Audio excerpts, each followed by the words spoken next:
시간이 되었으므로 이번 시간은 장로 수련회 특강 5번째 시간입니다. 기도를 해유록서기 최규용 장로께서 기도 인도해 주시겠습니다. 다 함께 기도드리겠습니다. 말씀을 통하여 역사하시고, 말씀을 통하여 힘을 주시고, 말씀을 통하여 주님의 사역을 감당케 하시는 아버지 하나님, 진심으로 감사를 드립니다. 이 시간 죄 많고 부족한 우리들을 통하여 장로의 직분과 각각의 지교회에서 그리고 전국 장로연합회를 위하여 하나님의 영광스러운 일들을 하나하나 이루어 가심에 감사를 드립니다. 전국 장로연합회 제54회기를 사랑하시는 아버지 하나님, 이 시간 더욱 감사하옵기는 아름다운 천년고도 경주에서 말씀과 기도와 찬양을 통하여 주님께 영광 돌리게 하시고, 이 은혜스러운 시간을 통하여 하나님께서 우리에게 원하시는 것이 무엇인지 깨닫는 시간이 되게 하시고, 우리가 진정으로 주님의 십자가를 바라보며 주님의 십자가를 짊어지고 한 걸음 한 걸음 주님께 나아가는 귀한 시간이 되기를 원합니다. 말씀과 기도를 통하여 역사하시는 아버지 하나님, 이번 특강 5번째 시간으로 장로의 신학대학교 조성실 교수님의 말씀 속에서 말씀 가운데 역사하시는 주님의 음성을 듣게 하시고, 한 번 듣고 잊어버리는 특강 시간이 아니라 살아계셔서 역사하시는 하나님을 깊이 알아가는 특강 시간이 되게 해 주시기를 간절히 원합니다. 우리 모두에게 축복과 평강과 기쁨으로 인도하시고 마치는 시간까지 성령께서 함께하여 주셔서 이번 수련회가 우리 모두 은혜로 시작했사오니 은혜로 마치는 수련회가 되게 해 주시기를 원합니다. 언제나 우리와 항상 함께 하시고 우리의 삶 가운데 역사하시는 예수님의 이름으로 간절히 기도하였습니다. 아멘.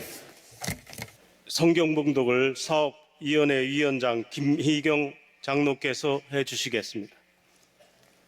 이 시간 하나님께서 저희들에게 주시는 하나님 말씀은 데살로니가 전서 5장 19절에서 22절 말씀입니다. 성령을 소멸하지 말며 예언을 멸시하지 말고 범사에 헤아려 좋은 것을 취하고 악은 어떤 모양이라도 버리라. 아멘. 이 시간 강의해 주실 강사님은 장로의 신학대학교 조성실 교수님이십니다. 강사님이 나오실 때 할렐루야로 환영하면서 맞이해 주시겠습니다. 할렐루야.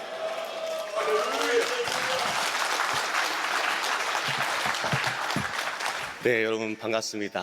환대해 주셔서 감사합니다. 이 자리에 서 있는 것이 진짜 저희 가문의 영광입니다. 우리 사랑하는 장로님들 한 분 한 분 제가 존경과 감사의 마음을 담아서 다시 한번 인사 올렸으면 좋겠습니다.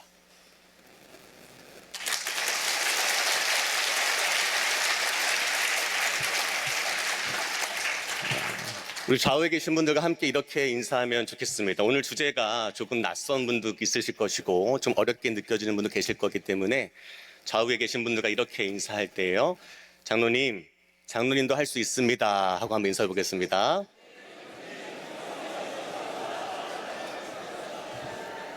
네, 다 하셨으면 이제 답 인사를 이렇게 한번 해보겠습니다. 장로님, 저는 원래 잘합니다 라고 한번 인사해 봅시다. 저는 원래 잘합니다. 인사해 보십시오. 우리 장로님들 얼마든지 잘 하실 수 있고 또 원래부터 잘 하신다는 것을 제가 잘 알고 있습니다.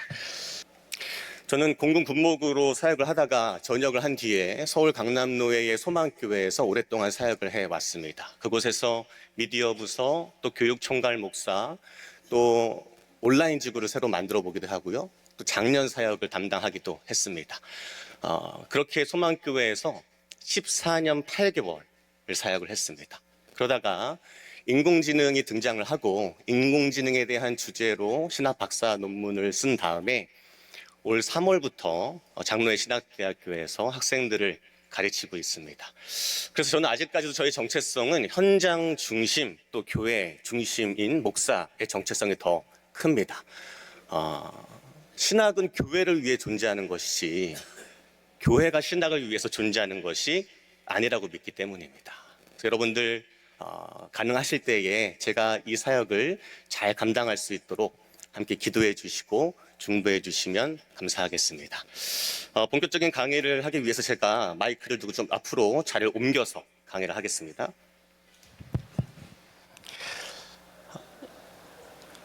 오늘 이영목 회장님께 강의 요청을 받으면서 하나님께 기도했어요. 하나님 무슨 말씀을 전해야 합니까? 라고 기도를 했을 때 하나님이 제 마음 가운데 주셨던 말씀은 이 혼란스러운 때일수록 장로님들의 역할이 너무나 중요하다는 겁니다.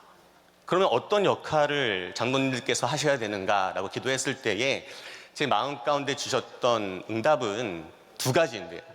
첫 번째는 분별입니다. 두 번째는 책임입니다. 이 분별과 책임을 어떻게 잘 감당할 것인가가 오늘 강의의 주제이고 또 이 부분에 대해서 여러분과 함께 짧지만 이야기를 나누는 시간을 갖기를 원합니다. 여러분 AI가 뭐라고 생각하십니까? 여러 가지 정의들이 있는데요. 제가 가장 즐겨하는 정의는 세계적인 AI 석학인 앤드류 응 교수가 AI는 새로운 전기다라고 이야기를 합니다. 그럼 이게 무슨 뜻일까요?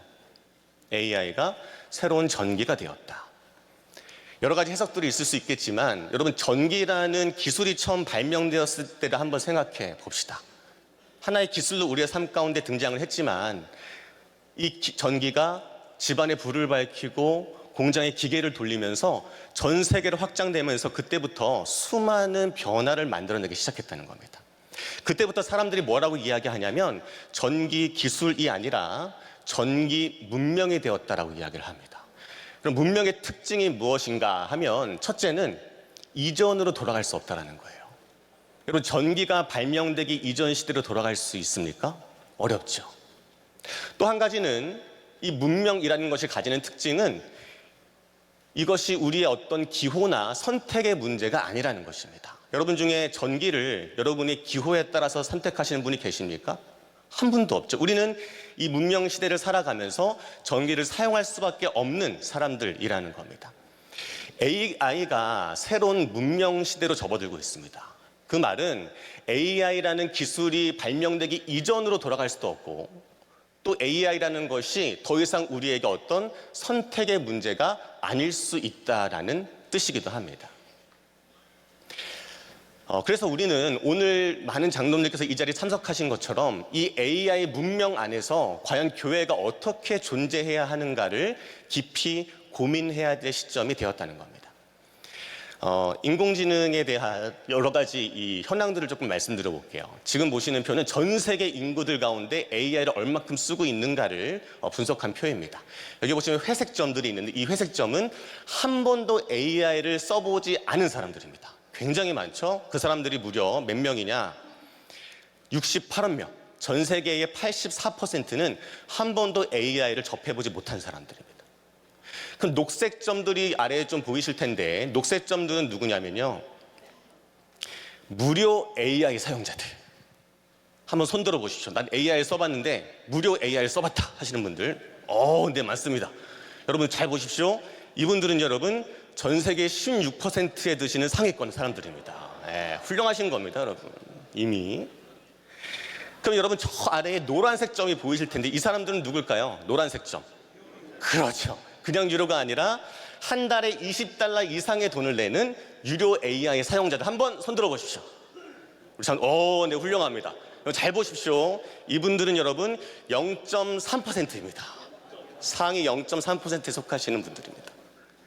제일 마지막에 빨간색 점이 하나 있습니다. 이건 뭐냐고, 이분들은 누구냐면요, 코딩 활용이라고 이야기하는데, 여러분 혹시 AI에 조금 관심이 있으신 장로님들께서는 에이전트라는 말 들어보셨나요? 에이전트 들어보셨죠? 이게 뭐냐면 작년 말부터 AI 사용의 방법이 좀 바뀌어가기 시작했습니다. 이전까지는 어떻게 AI를 사용했는가 하면 챗봇 형태로 사용했어요. 그게 뭐냐면 이렇게 물어보는 겁니다. 너 그거 알아? 라고 물어보는 거예요. 그러면 질문에 답을 해주는 게 챗봇의 형태였다면, 작년 말에 에이전트라는 것이 등장하면서 AI를 내 컴퓨터에 설치합니다. 그러면 얘가 뭘 할 수 있냐면 내 컴퓨터의 마우스와 키보드를 움직일 수 있어요.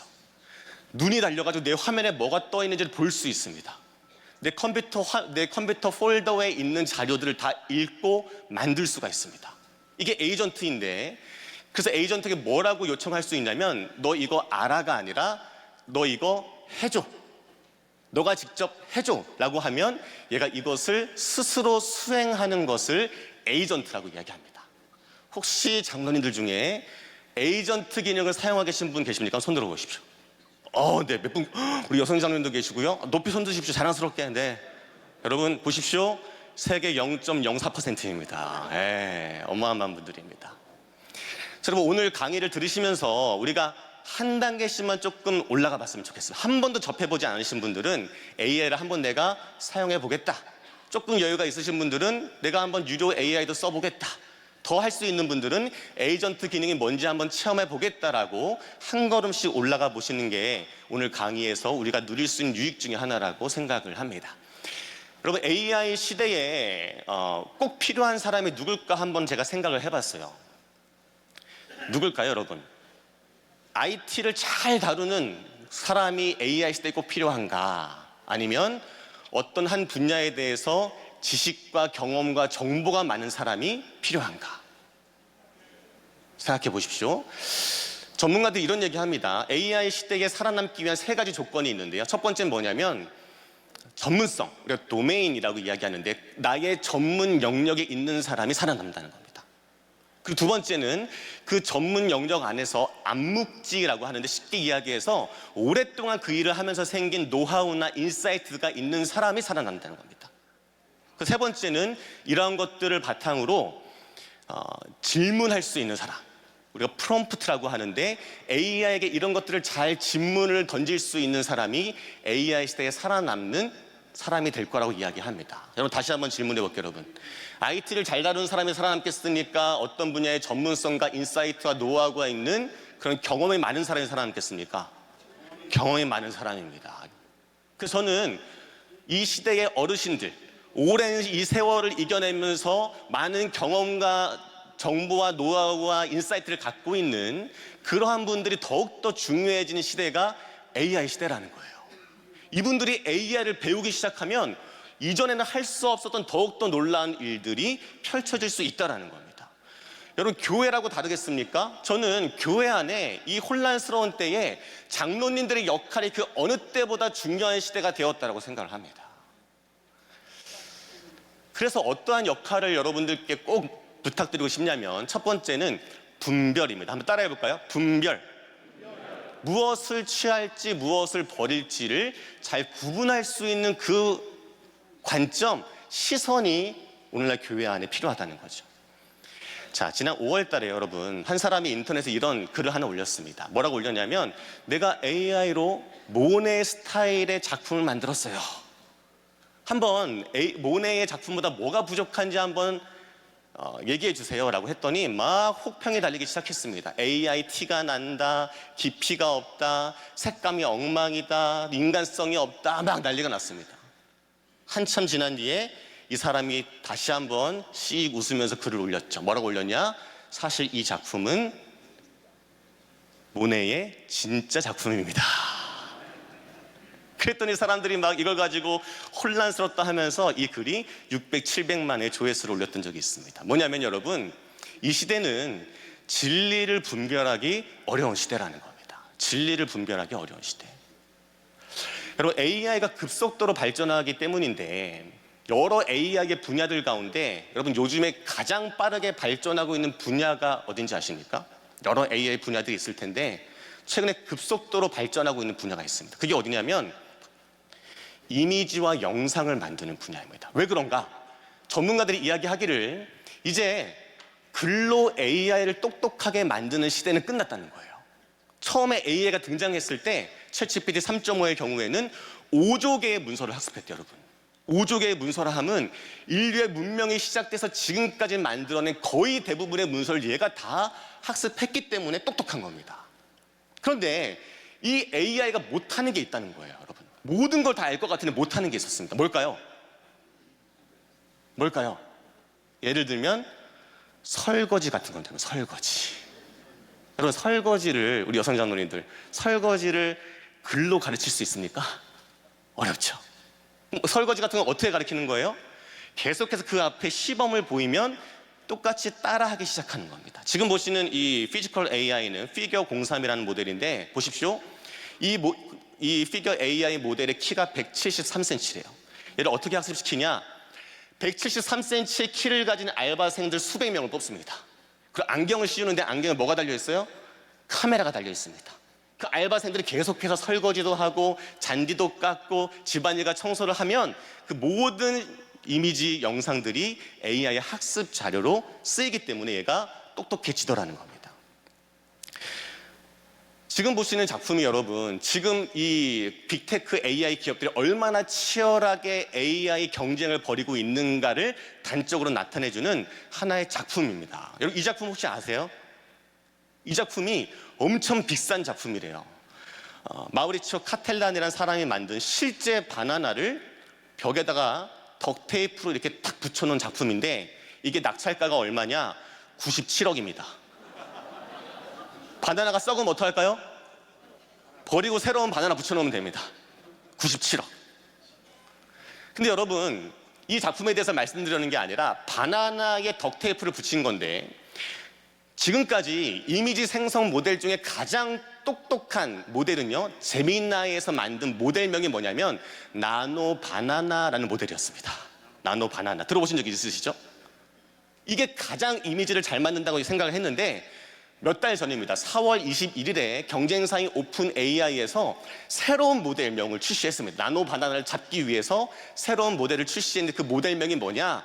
덕테이프입니다. 그래서 여러분, 잡았을까요? 못 잡았을까요? 잡았습니다. 어마어마하게 잡았습니다. 한번 보여드릴게요, 여러분. 덕테이프로 만든 이미지를 보여드립니다. 저희 학교 사진이랑 학교 로고를 주고 이렇게 입력합니다. 업로드한 사진과 로고를 사용해서 포스터를 만들어줘. 학교 개교 125주년 기념행사야. 날짜 이렇게 적었어요. 짧은 명령어를 주고 만들라라고 했을 때 어떻게 나왔냐? 몇 초 동안 얘가 생각하더니 짜잔 이렇게 만들었습니다. 너무 잘 만들지 않습니까? 제가 여기 오면서 포스터를 한번 만들어 봤습니다.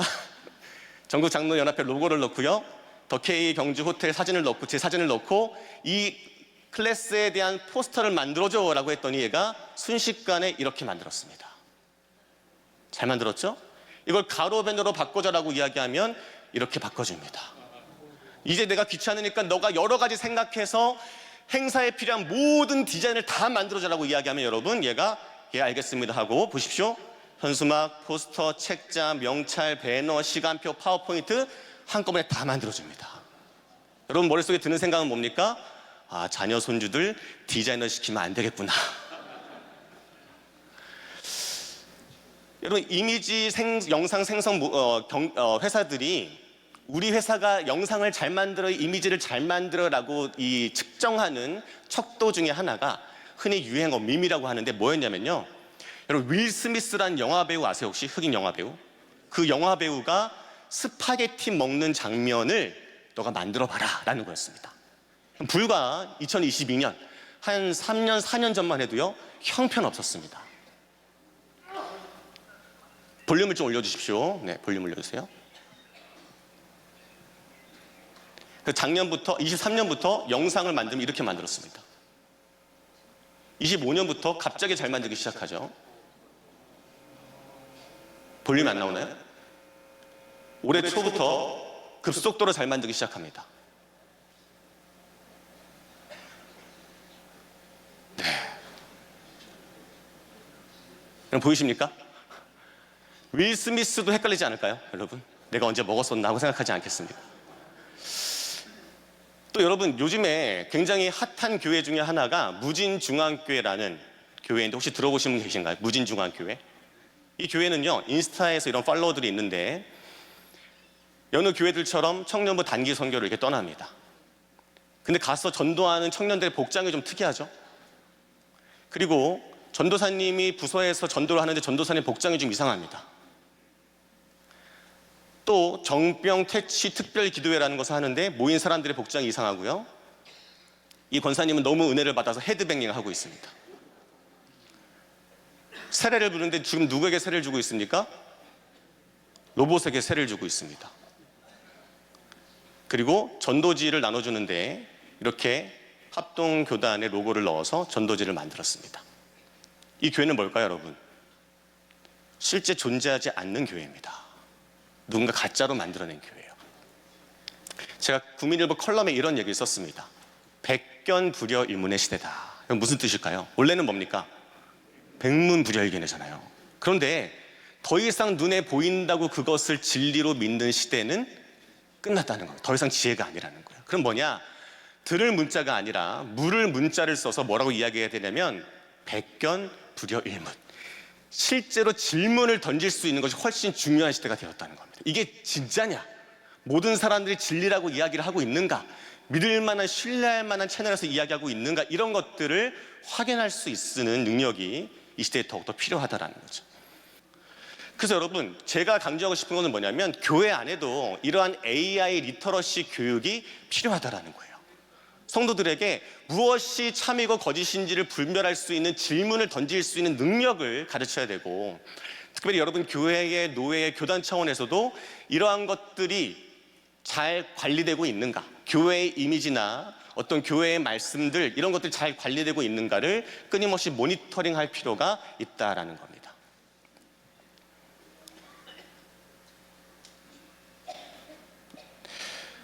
제가 강의를 하다 보면 많이 받는 질문이 몇 가지가 있는데요. 첫 번째는 뭐냐면 여러분, 이 질문입니다. 그래서 교수님, AI로 설교문이나 기도문을 작성해도 됩니까? 라는 질문을 많이 하십니다. 이 답변을 말씀드리기 전에 이 인식조사에 대한 표를 한번 보여드리면요. AI로 설교문을 작성하는 것에 있어서 성도님들은 반대가 압도적입니다.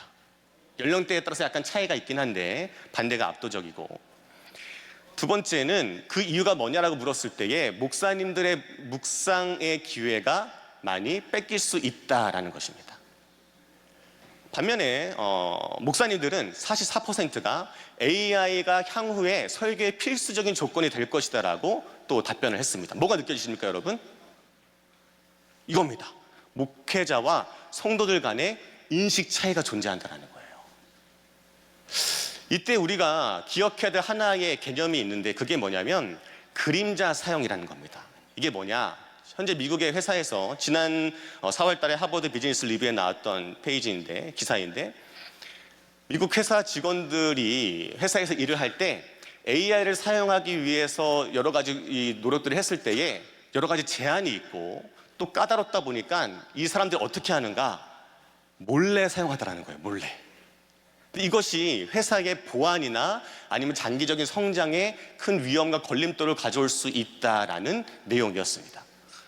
여러분, 그래서 어떻게 해야 되는가? 이 기사에 따르면 같이 모여서 어떻게 AI를 사용할 것인가에 대해서 함께 공개적으로 논의하고 토론할 필요가 있다는 거예요. 교회도 마찬가지입니다.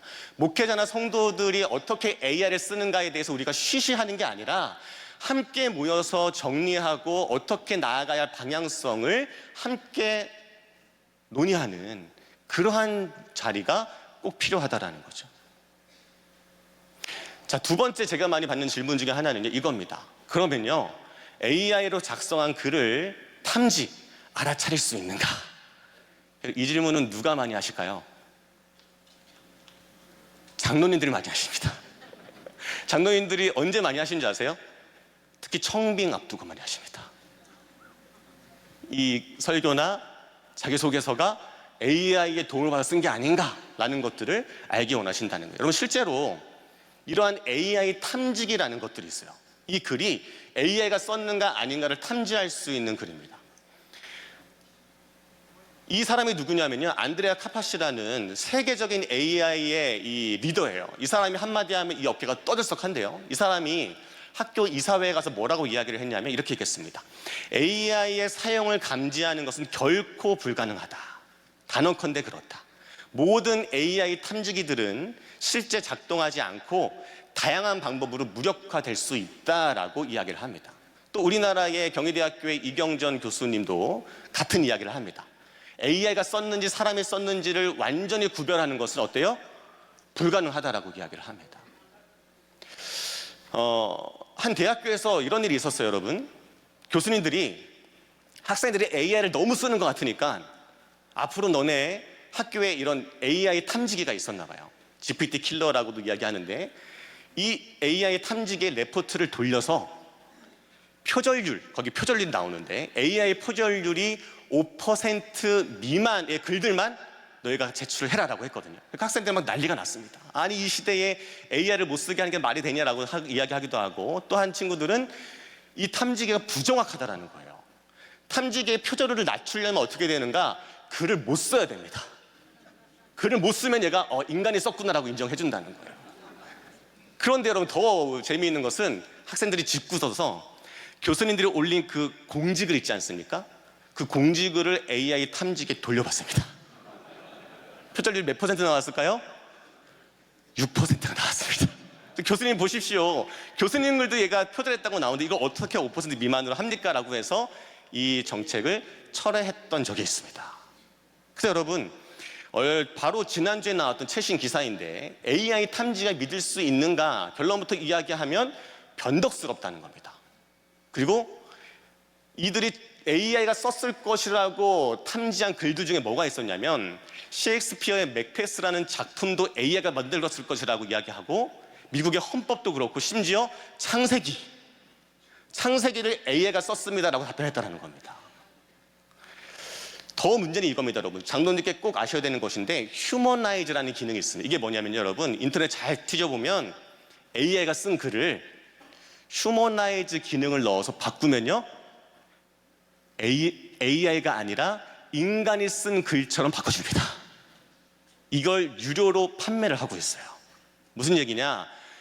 이 말입니다. 게으른 부정행위자는 잡힐 수 있는데 영리한 부정행위자는 탐지하기 어려운 시대가 이 AI 시대라는 겁니다. 이러한 혼란을 막기 위해서는 무엇이 필요한가? 제가 너무 강조하고 싶은 것 중에 하나는요, 교단 차원의 가이드라인과 매뉴얼북이 필요합니다. 교단 차원의 가이드라인과 매뉴얼북이 필요합니다. 지금 보시는 화면은 이런 것들입니다. 과연 설교와 기도문에 AI를 쓸 수 있는가? 평가 기준으로 AI가 신뢰할 만한가?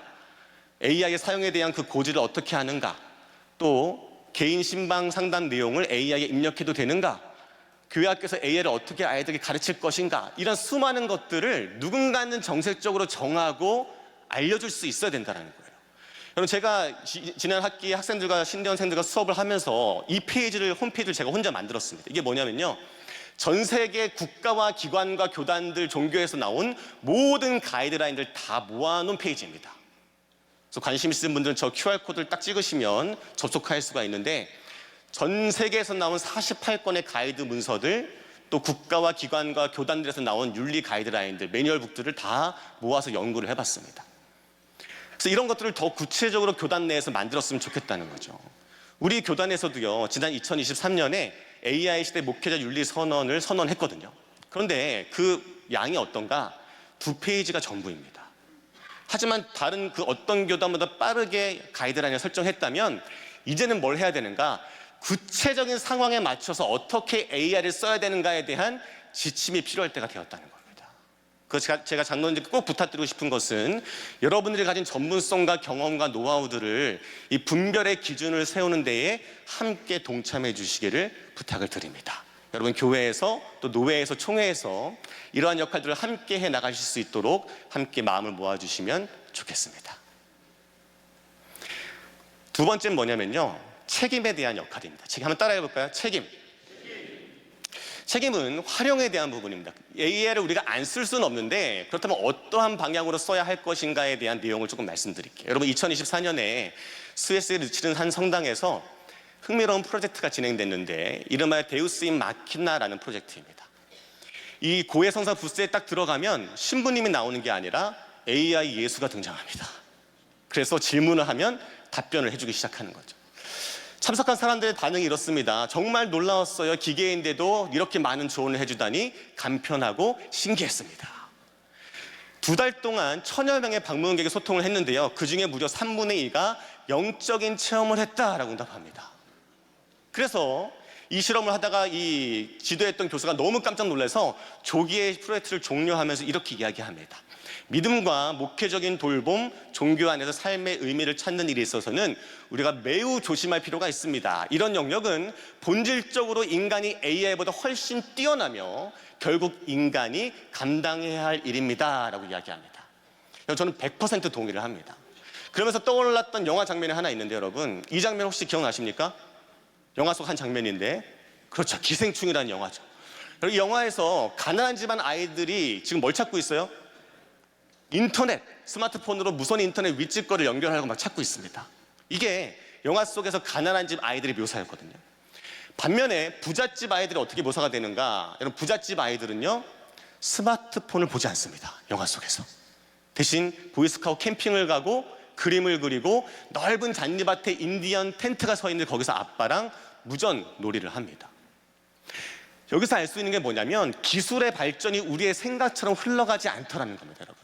무슨 얘기냐? 지금 이 모든 문화의 흐름들을 살펴보면 여러분, 어떤 현상이 나타나냐면 온라인, 가상 공간에는요, 값싼 것들이 모이기 시작하고 오프라인, 현실 세계에 값비싼 것들이 모이기 시작한다는 겁니다.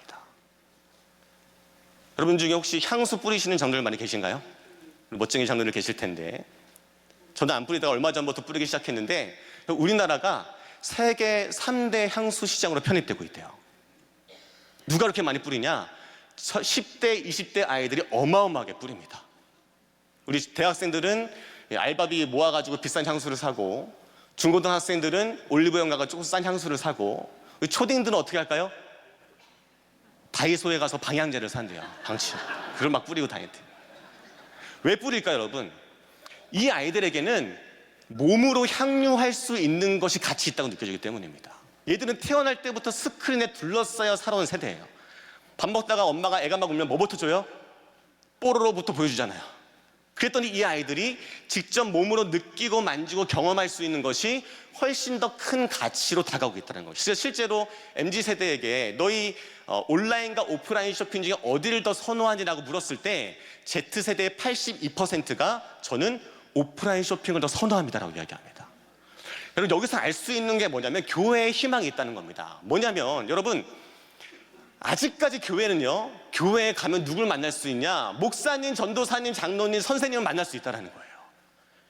내가 뭔가 마음이 우울할 때 AI에게 상담하는 것이 아니라 나의 눈을 마주치고 손을 잡아주고 함께 끌어안을 수 있는 그 가치가 이 AI 시대에 훨씬 더 값진 가치로 우리가 다른 세대에게 교육할 수 있다는 것입니다. 그래서 교회 안에서 다음 세대 교육을 할 때에 이 기준을 꼭 기억하셨으면 좋겠습니다. 그러면서 제가 한 가지 떠올린 이 프로젝트가 뭐냐면, 그러면 AI를 어떻게 사용하는가? 사람과 사람을 연결하는 채널로서 기능했으면 좋겠다라고 생각을 합니다. 그게 뭐냐면요, 제가 3월부터 수원성교회 협동 목사로 사역을 하고 있는데 제가 가서 만든 것 중에 하나가 뭐냐면 챗봇을 만들었습니다. 챗봇. 홈페이지에 챗봇을 붙였어요. 그래서 이 버튼을 딱 클릭을 하면요, 챗봇이 활성화되면서 예배 시간이 언제입니까? 라고 물어보면 예배 시간을 알려주고, 또 새가족 등록 교육이 어떻게 됩니까? 라고 물어보면 새가족 등록 교육에 대해서 자세하게 설명을 해줍니다. 담임 목사님은 어떤 분이죠? 라고 물어보면 담임 목사님에 대해서 소개를 해주고요. 또 내가 초등학생 자녀를 뒀는데 초등부 예배가 어디서 드립니까? 라고 물어보면 거기에 맞추어서 답변을 해줍니다. 그럼 이런 것들을 왜 만들었을까요, 여러분? 우리 장로님도 한번 여쭤볼게요. 교회 홈페이지 자주 들어가십니까? 안 들어가시죠? 왜 그런지 아세요? 장로님들은 홈페이지에 안 들어가도 신앙생활 하는데 아무런 문제가 없기 때문입니다. 모든 정보가 장로님들께 오기 때문이라는 거죠. 하지만 여러분, 새가족들, 처음에 그 교회의 발걸음을 옮기고자 하는 새신자들, 이분들에게는요 홈페이지가 전부입니다. 첫인상입니다. 그래서 여기에서 환대의 경험을 줄 수 있는 하나의 채널이 뭐냐? 챗봇이 될 수 있다는 겁니다. 환대의 경험. 그래서 이것들 가운데 바로 지난주에 올라왔던 이 질문들을 보면 이런 질문들입니다. 내가 교회에 여러 가지 궁금한 것들이 있는데 기도를 하고 싶은데 본당에서 기도를 하려면 어떻게 하면 됩니까? 라고 물었더니 AI가 답변을 해주더라는 겁니다. 예배 시간에 평일 낮에 교회에서 기도를 할 수 있는 공간이 있나요? 라고 물어봤더니 AI가 답변을 해주고요. 어떻게 찾아가죠? 라고 물었을 때에 찾아갈 수 있는 경로를 알려준다는 거죠. 그래서 여러분 제가 오늘 오면서 장로님들 위한 선물을 하나 가져왔습니다. 이게 뭐냐면 제가 바이브 코딩으로 오랜 시간 일주일 정도 걸려서 만든 매뉴얼입니다. 모든 이 수원선교회 AI 챗봇의 노하우가 담겨있는 설명서 같은 거예요. 이 파일을, 이 QR코드를 딱 찍으시면 교회에 가서 여러분들도 교회의 챗봇을 만들 수가 있습니다. 이걸 제가 업체에 맡기려고 했더니 비싸더라고요. 2,000건 질문을 하는데 한 10만 원, 2,000건이 넘어가면 100만 원을 내야 된대요. 그래서 어떻게 했냐? 제가 혼자 막 열심히 만들어 봤더니, 바이브 코딩한 것을 통해서 만들어 봤더니 한 달에 2,000건 질문하는데 한 12,000원에서 14,000원 밖에 안 들었습니다. 여러분 관심 있는 분들은 한번 교회에 가셔서 이것들을 같이 교회에 계신 청년이나 전문가와 함께 만들어 보시면 좋을 것 같습니다. 그럼 바이브 코딩이 뭐냐? 바이브 코딩은요 말 그대로 어떤 느낌과 흥으로 만들어 보는 그러한 코딩인데, 또 수원성교회에 제가 교회에 가서 만든 것 중에 하나가 소그룹을 찾는 그러한 툴을 만들어 봤어요. 교회에 여러 가지 소그룹들이 있는데 이것들을 서로 매칭해 줄 수 있는 시스템이 있었으면 좋겠다. 제가 담임 목사님 그 말씀을 듣고 가서 밤 12시에 바이브 코딩이라는 것을 통해서 이 홈페이지를 만들기 시작을 했는데 딱 5시간 만에 기초적인 기능이 들어있는 페이지를 완성했습니다. 그래서 보시면 여러 소그룹들을 한눈에 볼 수가 있고요. 또 클릭을 하면 그 소그룹에 대한 안내가 있고 직접 신청까지 할 수 있는 그러한 페이지였습니다. 또 교회 안에 이러한 키오스크를 넣어서 인터넷을 잘 하지 못하시는 어르신들도 버튼을 눌러서 소그룹을 신청하고 구역과 동아리 활동을 할 수 있는 그러한 기능들을 만들어 봤습니다. 여러분 한번 해보십시오. 일단은 무료입니다. 돈이 안 듭니다. 앞에 보시는 어플들이 바이브 코딩의 여러 툴들인데요. 제가 추천해드리고 싶은 것은 네 번째에 있는 마누스, 그 다음에 있는 레플릿, 그 다음에 있는 베이스 44. 저도 처음에 이걸 써봤는데 처음에 할 때에 돈이 안 들기 때문에 한번 새롭게 시도해 볼 수가 있었습니다. 그 장로님께서도 한번 시도해 보십시오. 그리고 내 교회에 필요한 것들을 어떻게 내가 한번 만들어 볼 수 있을까? 혼자 만들어 볼 수 있을까? AI의 도움을 받아서 여러분의 노하우와 또 경험으로 새로운 시도들을 해보시면 좋겠습니다. 이것들이 조금 어려우신 분들을 위해서 여러분 제가 캔바 AI라는 것을 소개해드리려고 하는데 이건 훨씬 더 쉬워요. 이게 뭐냐면 간단합니다. 이 캔바 AI라는 것에 접속을 하셔서 예컨대 중보기도 제출 페이지를 만들어줘. 한 줄만 입력하면요. 얘가 알아서 막 스스로 코딩을 하기 시작합니다.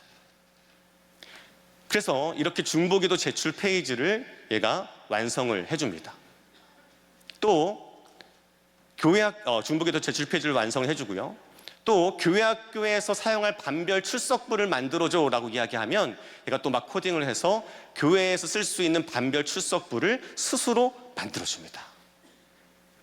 이것들을 통해서 알 수 있는 건 뭐냐면 여러분 이전까지는 how to do의 시대였어요. 이것을 어떻게 만들 수 있는가에 대한 시대였는데 이게 뭘로 바뀌냐면 what to do. 그 부서에서 우리 교회 안에서 뭐가 문제인지를 인식하고 문제로 정의하고 이것들을 해결하기 위한 노력을 그 첫걸음을 띄는 것이 훨씬 더 중요한 시대가 되었다는 겁니다. 그렇기 때문에 이 what to do에 대한 문제를 해결할 때에 장로님들의 역할과 책임이 훨씬 중요한 시대라고 생각을 합니다. 이 AI는 수노라는 AI인데 아시는 분도 계실 거예요. 혹시 관심 있으신 분들은 만들어 보시죠. 음악을 만들어주는 AI입니다. 간단합니다. 작사를 하고 제가 흥얼거리면 이렇게 전체에 노래를 만들어주고요. 가사를 만들어주고 또 곡조를 입혀서 완성을 시켜줍니다. 태국말로 만들어달라고 하면 태국말로도 만들어주고 또 노래까지 불러주는 기능입니다. 수노라는 AI입니다. 자, 3분 남았군요. 이제 마무리하겠습니다. 우리 교회 AI 사용의 5단계를 장로님께 꼭 말씀드리고 싶습니다. 뭘 하셔야 되는가? 이제 돌아가시면 교회, 노회, 총회에서 첫 번째, 배우십시오. 지금처럼 AI가 어떠한 흐름으로 가고 있는가를 하나씩 배워갔으면 좋겠다라는 거고요. 두 번째는 모이십시오. 그래서 아까 말씀드렸던 것처럼 어떻게 이것들을 사용할 것인가에 대한 논의와 또 회의의 자리가 필요합니다. 그리고 사람들을 세우십시오. AI를 사용하고 안내하고 점검할 전문가나 팀을 꼭 세우시면 좋겠고요. 네 번째는 정하십시오. 뭘 써야 되는가, 조심해야 되는가, 쓰면 안 되는가의 기준을 교회에서 정하시면 좋겠습니다. 마지막, 작게 한번 실행해보고 그것들을 계속 피드백을 받아가면서 유익과 위험들을 계속 살피시면 좋겠습니다. 이 내용을 덕테이프 모델에게 만들어 달라고 하면 이렇게 만들어집니다. 한번 따라해 볼까요? 배우라, 모이라, 세우라, 정하라, 살피라. 아멘. 감사합니다. 우리 말씀 한번 같이 읽어볼까요? 시작. 성령을 소멸하지 말며 예언을 멸시하지 말고 범사에 헤아려 좋은 것을 취하고 악은 어떤 모양이라도 버리라.